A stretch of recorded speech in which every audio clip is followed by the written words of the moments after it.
ភ្លៀងធ្លាក់ស្រាលស្រាលលើកញ្ចក់បងអួយដូចទឹកភ្នែកតែខ្ញុំលាក់មិនឲ្យអ្នកឃើញយប់នេះស្ងប់ស្ងាត់ជាងរាល់យប់ព្រោះគ្មានសំឡេងអ្នកនៅក្បែរទៀតផ្លូវដែលយើងធ្លាប់ដើរជាមួយគ្នាឥឡូវនៅសល់តែស្រមោលនៃការចងចាំខ្យល់ត្រជាក់នួនក្លិនអតីតកាលឲ្យបេះដូងខ្ញុំឈឺចាប់ម្ដងទៀត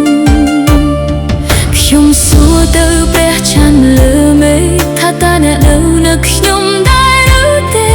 ទោះពេលវេលាបានឆ្លងកាត់ចិត្តខ្ញុំនៅតែរងចាំស្នាមភ្លៀងលើបងអួយដោយស្នាមស្នេហ៍នៅក្នុងបេះដូងមិនអាចលុបបានទេ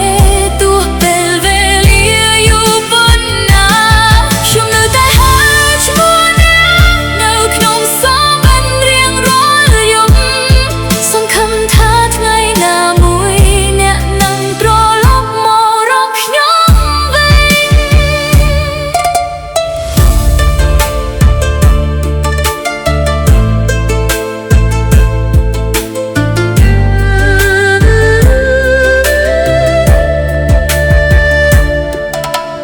ការដែលអ្នកធ្លាប់ឲ្យខ្ញុំ